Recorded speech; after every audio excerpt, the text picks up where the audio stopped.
Bismillahirrahmanirrahim. Assalamualaikum warahmatullahi wabarakatuh.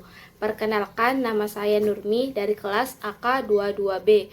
Pada kesempatan kali ini saya akan mempresentasikan mengenai hasil penelitian saya yang berjudul Pengaruh Portabilitas, Likuiditas, dan Leverage terhadap laba bersih pada perusahaan manufaktur pada sektor industri dasar kimia pada tahun 2019 sampai 2023. Pesatnya perkembangan ekonomi global yang didukung oleh teknologi canggih memunculkan pasar internasional dan dinamis.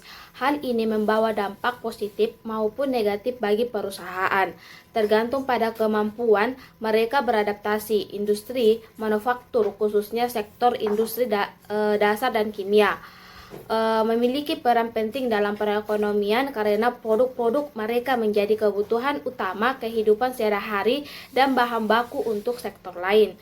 Nah, laba bersih merupakan indikator kinerja keuangan perusahaan, termasuk perusahaan manufaktur di sektor ini.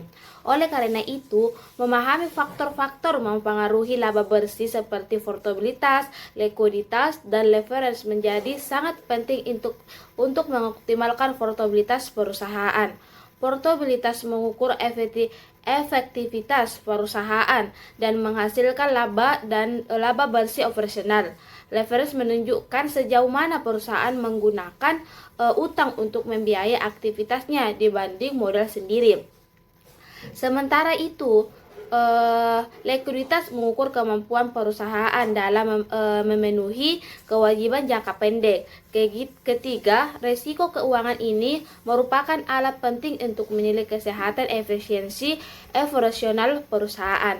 Laporan keuangan menjadi dasar dalam menilai kinerja operasional perusahaan, di mana laba dilaporkan mencerminkan keberhasilan atau kegagalan perusahaan dalam mencapai tujuan operasional. Rasio keuangan yang dibandingkan angka-angka dalam laporan keuangan memberi gambaran yang jelas tentang kondisi keuangan perusahaan dan faktor-faktor mempengaruhinya. Metode penelitian. Saya menggunakan metode penelitian menggunakan pendekatan kuantitatif berbasis angka dan analisis statistik yang diolah menggunakan perangkat lunak SPSS. Tujuan penelitian ini adalah menganalisis hubungan antara variabel-variabel keuangan, yaitu portabilitas atau kemampuan perusahaan menghasilkan laba, likuiditas, kemampuan membayar kewajiban jangka pendek, dan leverage atau tingkat penggunaan utang. Dalam mempengaruhi laba bersih perusahaan, metode analisis yang digunakan adalah regresi yang memungkinkan pengujiannya pengaruh setiap variabel secara simultan terhadap laba bersih. Melalui model regresi, penelitian ini bertujuan untuk mengidentifikasi dan mengukur kontribusi masing-masing faktor keuangan tersebut terhadap laba bersih, yang merupakan indikator kinerja keuangan perusahaan. Populasi dalam penelitian ini mencakup 20 perusahaan manufaktur yang terdapat di Bursa Efek Indonesia pada sektor industri dasar dan kimia selama periode 2019 sampai 2023. Populasi ini terdiri dari perusahaan yang memenuhi kriteria penelitian terkait pengaruh portabilitas, likuiditas, dan leverage terhadap laba bersih di sektor industri dasar dan kimia selama periode tersebut. Sumber data yang digunakan dalam penelitian ini adalah data sekunder. Data sekunder merupakan informasi yang diperoleh dari informasi yang tersedia di publik yang dibutuhkan dalam penelitian ini untuk mengetahui berapa lama diperoleh dan berapa laba yang diperoleh pada tahun 2019 sampai 2023. Rincian riwayat perusahaan yang akan digunakan dalam penelitian ini dikumpulkan oleh saya dengan membuka situs web resmi IDF atau Bursa Efek Indonesia. Hasil dan pembahasan. Analisis deskriptif.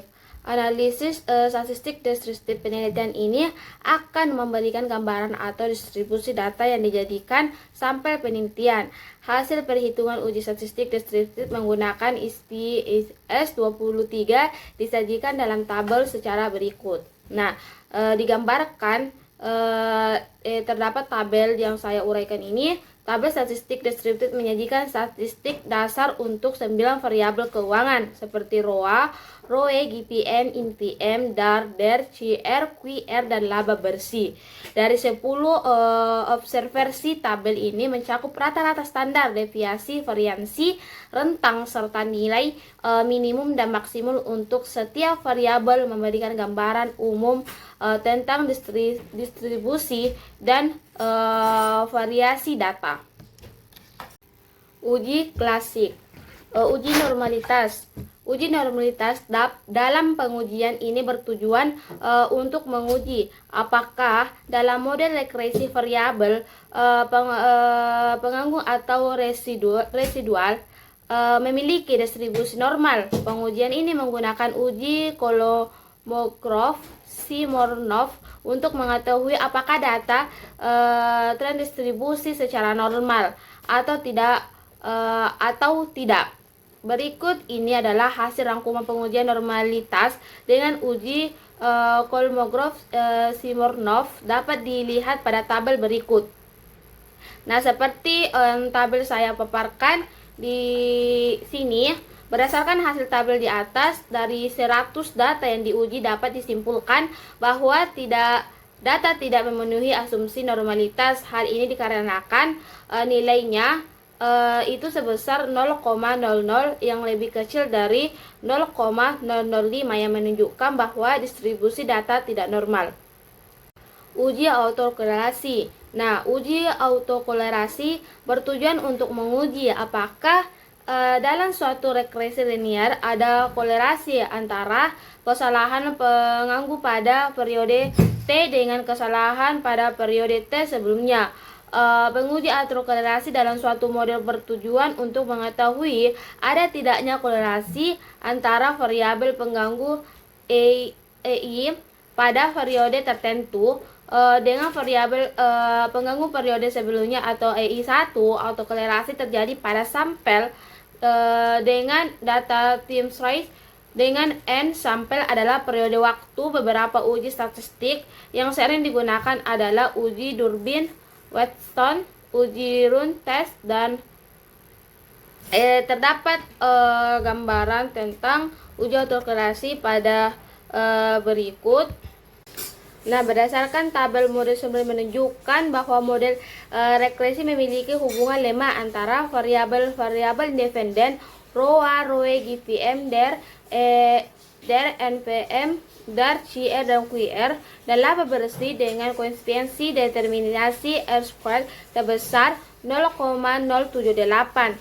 Model ini tidak efektif dan memprediksi laba bersih karena kesalahan prediksi tinggi, yaitu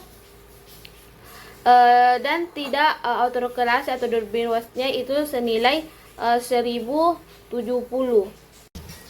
Kemudian uji heterokeditisitas, yaitu uji yang bertujuan untuk menguji apakah dalam model regresi terjadi ketidaksamaan variabel dan hasil residual atau pengamatan ke pengamatan lain. Untuk menguji ada atau tidaknya heterokeditisitas dapat diamati sector plot di mana sumber heterokeditisitasnya menggambarkan nilai dan friksinya.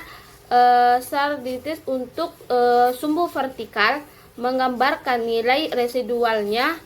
Steady state antara raise dan set berikut adalah hasil uji hipotetitas data yang dilakukan setelah menghapus analisis regresi linear berganda, uji T atau parsial. Nah, berikut adalah hasil uji T atau parsial. Hasil uji T yang menunjukkan bahwa variabel correlation atau CR memiliki pengaruh signifikan terhadap laba bersih dengan nilai 0,049. Ini berarti bahwa perubahan pada CR dapat mempengaruhi laba bersih secara signifikan, sedangkan variabel-variabel seperti ROA, ROE, GPN, NPN, dan DAR, DER, dan QR tidak menunjukkan pengaruh yang signifikan terhadap laba bersih karena nilai P yang lebih besar dari 0,05. tidak memiliki pengaruh signifikan terhadap laba bersih. Kemudian itu ada uji F atau simultan. Nah, uji F ini digunakan untuk mengetahui ada tidaknya pengaruh secara bersamaan atau simultan variabel-variabel independen atau bebas terhadap variabel dependen atau terikat. Pembuktian dilakukan dengan cara membandingkan nilai F hitung dengan F tabel pada tingkat kepercayaan senilai 5% atau 0,05 dan derajat kebebasan pengambilan keputusan didasarkan pada nilai probabilitas yang didapat dari hasil pengolahan data melalui program SPSS statistik formatrik sebagai berikut. Nah, kalau jika signya itu lebih besar dari 0,5, maka variabel bebas tidak berpengaruh terhadap variabel terikat. Nah, jika signya lebih kecil dari 0,05, maka variabel bebas berpengaruh terhadap variabel terikat. Nah, terdapat ujinya. Nah, berdasarkan uji F, nilai F adalah 0,958 dengan nilai V sebesar 0,474. Nah, karena nilai P-nya lebih besar dari 0,5, model regresi tidak signifikan. Artinya, variabel independen secara bersama-sama tidak memberikan pengaruh signifikan terhadap variabel dependen atau laba bersih. Kemudian uji konsistensi determinasi atau uji R. Nah, uji konsistensi determinasi dianalisis dengan menggunakan associated atau research pada perusahaan regresi atau RM mencerminkan seberapa besar perusahaan variabel dependen dan yang dapat ditentukan oleh perubahan variabel-variabel independen. Nah, di sini ada hasil ujinya. Berdasarkan tabel model summary yang menunjukkan bahwa nilai R sebesar 0,279 menunjukkan adanya hubungan linear yang lemah antara variabel-variabel independen QR, GPM, CR, DER, ROA, NVN. Nah, dalam variabel dependen laba bersih, konsistensi determinasi atau R-squared sebesar 0,078 menunjukkan bahwa sebanyak sekitar 7,8% variabilitas dan laba bersih yang dapat dijelaskan oleh variabel-variabel independen dalam model ini. Nilai AGTR-nya sebesar min 0,003 menunjukkan bahwa penyesuaiannya nilai R-nya itu menandakan bahwa penambahan variabel independen tidak secara signifikan meningkatkan kemampuan model dalam menjelaskan variabel laba bersih. Standar kesalahan estimasi sebesar 1004/2953. Kemudian menggambarkan seberapa jauh observasi aktual berbeda dalam nilai yang diprediksi oleh model regresi. Hasil ini menunjukkan bahwa model regresi yang digunakan hanya mampu menjelaskan sebagian kecil dari variabilitas laba bersih dan faktor-faktor lain yang lebih signifikan dalam mempengaruhi laba bersih. Berdasarkan penelitian saya yang berjudul Pengaruh Portabilitas, Likuiditas, dan Leverage terhadap laba bersih pada perusahaan manufaktur di sektor industri dasar dan kimia periode 2019 sampai 2023 menunjukkan bahwa ketiga variabel keuangan tersebut memiliki pengaruh signifikan terhadap kinerja keuangan perusahaan. Hasil analisis regresi menunjukkan bahwa portabilitas dan likuiditas berkontribusi positif terhadap laba bersih, sedangkan leverage dapat berdampak negatif jika tidak dikelola dengan baik. Penelitian ini menggunakan pendekatan kuantitatif dengan analisis regresi, di mana data diperoleh dari laporan keuangan perusahaan yang terdaftar di Bursa Efek Indonesia. Teknik persuasif sampling digunakan untuk menentukan sampel penelitian. Berdasarkan hasil penelitian manajemen perusahaan disarankan untuk memprioritaskan peningkatan portabilitas dan likuiditas dalam pengambilan keputusan strategi serta lebih berhati-hati dalam mengelola penggunaan utang guna menjaga stabilitas keuangan. Penelitian ini juga membuka peluang untuk studi lebih lanjut terkait faktor-faktor lain dan dapat mempengaruhi laba bersih dan nilai perusahaan, termasuk pengaruh kondisi dasar dan strategi manajerial terhadap kebijakan dividen serta keputusan investasi secara manajerial terhadap kebijakan dividen keputusan investasi secara keseluruhan. Penelitian ini memberikan wawasan penting bagi perusahaan dalam meningkatkan kinerja keuangan dan laba bersih di tengah dinamika industri yang berkembang. Mungkin hanya itu yang saya dapat sampaikan mengenai hasil penelitian saya yang berjudul pengaruh portabilitas, likuiditas, dan leverage terhadap laba bersih pada perusahaan manufaktur dan sektor industri dasar kimia periode 2019-2023. Sekian, wassalamualaikum warahmatullahi wabarakatuh.